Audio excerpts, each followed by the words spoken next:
Buen día, Héctor. ¿Todo Gracias bien? gracias por conectarte, ¿eh? No, no, gracias a ustedes por el llamado, por la comunicación. Bueno, te consultamos en esta oportunidad porque hay una serie de situaciones que se dieron respecto a aquellos despidos que fueron notificados mientras la pandemia estaba vigente, la cuarentena estaba vigente en la República Argentina y mientras estaba vigente un DNU, un decreto del presidente que lo suspendía a estos despidos por 60 días. Hay casos en los que son bastante redonditos, en el que si se da el despido y la notificación luego de la firma del DNU, ahí no hay mucho, pareciera no hay mucho que discutir. Hay otros casos, sin embargo, en donde aparecen cuestiones que son muy interesantes desde el costado que uno quiera ponerse, además, eh, respecto a la decisión de la empresa o del Estado en despedir a alguien y la notificación. O sea, cuándo se ve notificado, cuándo se siente notificado el despedido. Y hay un caso, por ejemplo, para no abundar y para dejarte a vos explayarte, que, bueno, hay un número de casos interesantes en donde la empresa toma la decisión de despedir a alguien antes del decreto del DNU del presidente de suspender los despidos. Sin embargo, se notifica el despedido mientras tiene vigencia. Acá opera, digamos, pareciera ser como en los principios generales del derecho, opera el beneficio para el más débil, que sería acá el empleado despedido. Pero me gustaría que nos cuentes vos esta situación y si hay muchos casos de esto en el que te hayas enterado e incluso intervenido desde tu función. Bueno, Héctor, sí, como vos decías, ya hace más de 45 días estamos viviendo una catarata normativa, específicamente en el derecho laboral. La última vez que vos me habías llamado era por el DNU 367, que había modificado parcialmente el sistema de riesgo de trabajo. Bueno, yo había traído cierto alivio para aquellas personas que trabajan en el sector salud, para que se le reconozca el contagio como una patología laboral. Bueno, debemos decir que ya hay muertos en el sector de los profesionales de la salud, al menos una médica contagiada. Pero bueno, en esta oportunidad, tu consulta el motivo de esta charla es por el DNU 329, que comenzó a regir a principios del 31 de marzo hasta el 29 de mayo. Son 60 días de vigencia. Por ese DNU se prohíben los despidos sin causa y los despidos por fuerza mayor o disminución de trabajo. A la vez que se prohíbe las suspensiones por falta de trabajo y fuerza mayor.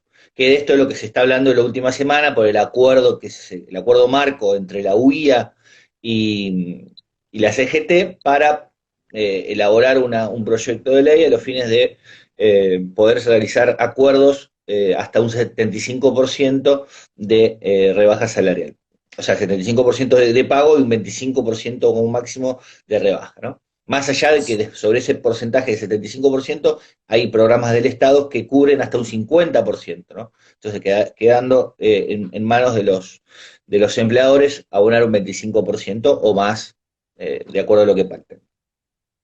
Pero este DNU, como te decía, sí, tiene la particularidad de ser la primera vez que se realiza una prohibición temporal de despido, o sea que los trabajadores del sector privado en esta época, en estos 60 días, de los cuales ya se consumieron más de 30, tendrían una estabilidad absoluta, con la finalidad específicamente y declarada de no generar nuevos despidos y no generar desempleo, ¿no? Primero para que la gente tenga cierta tranquilidad, después para no generar movilidad en la sociedad a los fines de buscar trabajo, buscar una changa. Entonces se recurrió a esta medida, si quiere, extraordinaria, de no permitir los despidos sin causa, ¿no? Un despido con causa justificada en una inconducta del trabajador, sí podría darse lugar. es lo que se conoce como el despido de sanción o despido disciplinario, ¿no? Esto no quiere decir que se puede hacer cualquier cosa, total no se lo va a despedir, no. Se lo puede despedir con causa y también se lo puede suspender disciplinariamente con causa.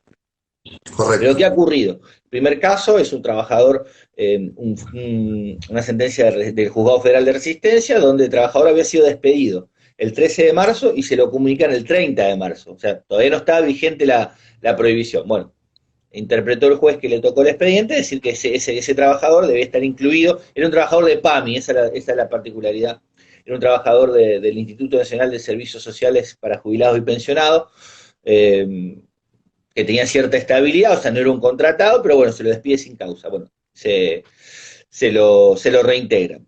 El segundo caso es en la ciudad de Buenos Aires, una empresa que tenía contratada, tiene una vinculación comercial con el Teatro Colón, y termina esta vinculación con la empresa, justamente por este tema de la pandemia, una empresa que se dedicaba a las visitas guiadas, a los acomodadores, etcétera. La empresa le aplica el despido al trabajador diciendo que no tenía trabajo, disminución o fuerza mayor, disminución de trabajo, falta de trabajo, fuerza mayor.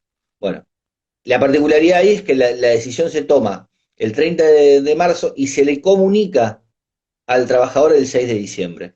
Y el sistema tiene como característica que el despido se configura cuando la notificación llega a noticias, cuando es efectivamente recepcionada por el trabajador. En este caso, la recepción se dio cuando ya estaba vigente el plazo, el 6 de abril. Entonces, ahí nuevamente se considera que hay que reincorporarlo más el pago de salarios caídos. Después otro caso se dio en la ciudad de Posadas, hace la semana pasada, donde también, en este caso, hubo un despido con causa, pero ¿qué pasa? La causa, uno de los requisitos que plantea el artículo 243 de la Ley de Contrato de Trabajo, tiene que estar expresada de manera clara. O sea, yo no puedo despedir a alguien diciéndole por bajo rendimiento y por llegadas tarde. Yo tengo que especificar, primero que en ese caso puede ser insuficiente, pero si hay una reiteración de llegadas tarde e incumplimientos, por más que sean leves, yo los tengo que detallar, ¿no? O por ejemplo, por haber dejado desordenado el lugar de trabajo, por desobediencia. No, yo tengo que explicar cuál fue la desobediencia, cuál fue la orden. Por ejemplo, el caso de insultos, se usa bastante esa causal y queda, al quedar mal explicitada, porque no se detalla el insulto, a quién se lo hizo, en qué lugar, frente a qué persona, etcétera, ¿no?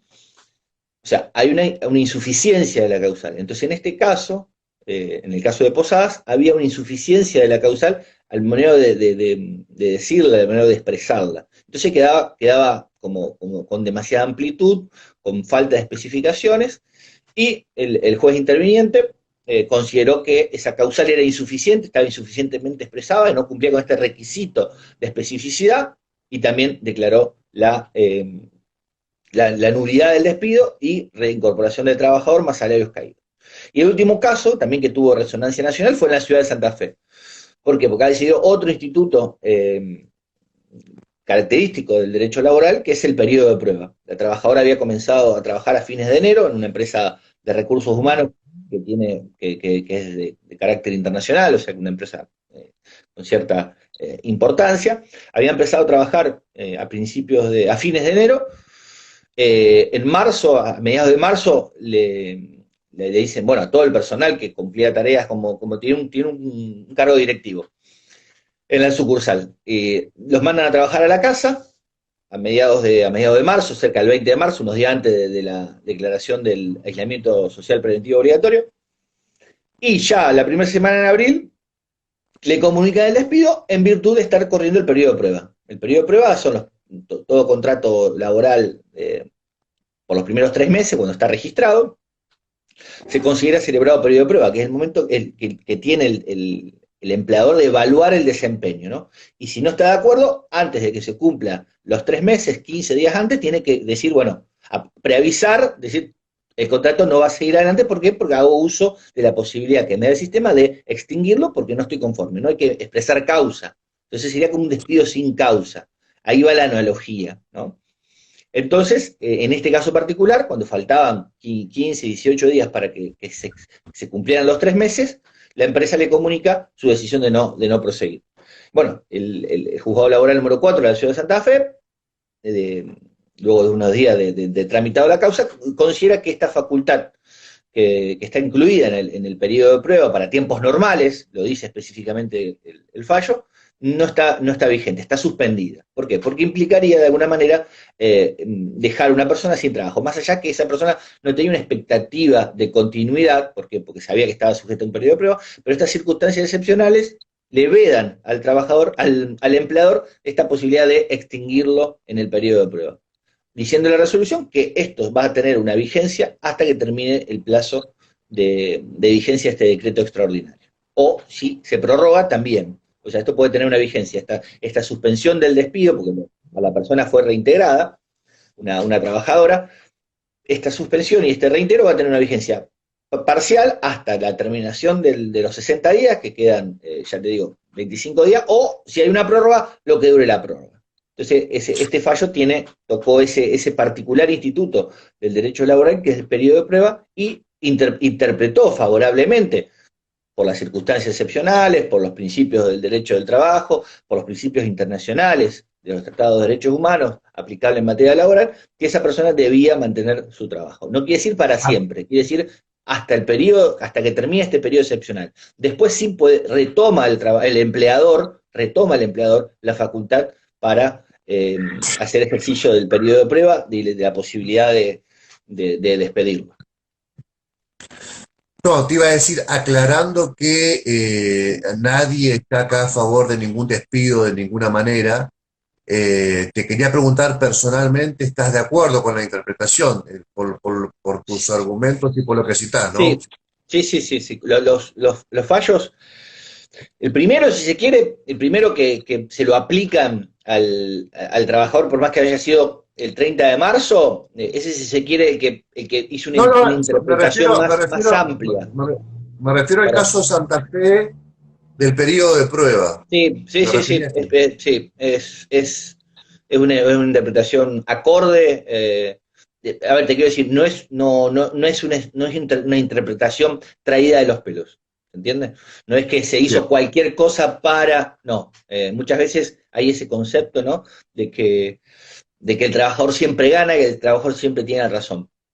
La realidad es que el derecho laboral de fondo, o sea, las leyes tienen previsto determinados principios en favor del trabajador, pero porque el sistema es así. ¿Se entiende? Es como si vos te posicionás en el derecho del consumidor y decís, che, pero acá la razón siempre la tiene el consumidor. Sí, porque el sistema está ideado para proteger al consumidor. O en el sistema de protección de las personas con discapacidad, y se ve, pero ¿cómo puede ser que el Estado se meta a regular esto? ¿Cómo puede ser que tal acto no tiene validez? Porque, bueno, justamente, porque el sistema se preocupa por la protección de un determinado colectivo, de una determinada persona en un determinado momento de su vida, y dice, bueno, estas acciones están protegidas. Entonces, tanto el derecho laboral, como el derecho de las personas con discapacidad, como el derecho consumidor, que es el derecho tuitivo más joven que tiene el derecho actual, sí, se produce un desequilibrio. ¿Por qué? Porque se entiende que las partes que están vinculadas en ese contrato no están en un pie de igualdad, como puede ser en el contrato de derecho civil. En este especial momento, también esta desigualdad se ve, por ejemplo, en el contrato de los alquileres, donde el Estado se mete, pero esto porque es una situación particular. Si no, en tiempos normales, el Estado puede fijar algunas pautas mínimas de intervención, pero ahora tiene una mayor participación. ¿Por qué? Por la situación de excepcionalidad. Pero volviendo al tema del derecho del trabajo, es una interpretación la que se realizó totalmente normal, totalmente, ya te digo, no fue nada excepcional, no fue nada traído de los pelos, al contrario, aplicó lo que son los principios del derecho laboral y específicamente los considerandos del decreto, donde habla justamente de esto, de esta especial situación de protección que debe tener el trabajador para tener cierta tranquilidad en este momento muy particular, que, o sea, nunca se vio en Argentina y nunca se vio en el contexto internacional. Crisis hemos tenido un montón, o sea, es más, estábamos en una crisis.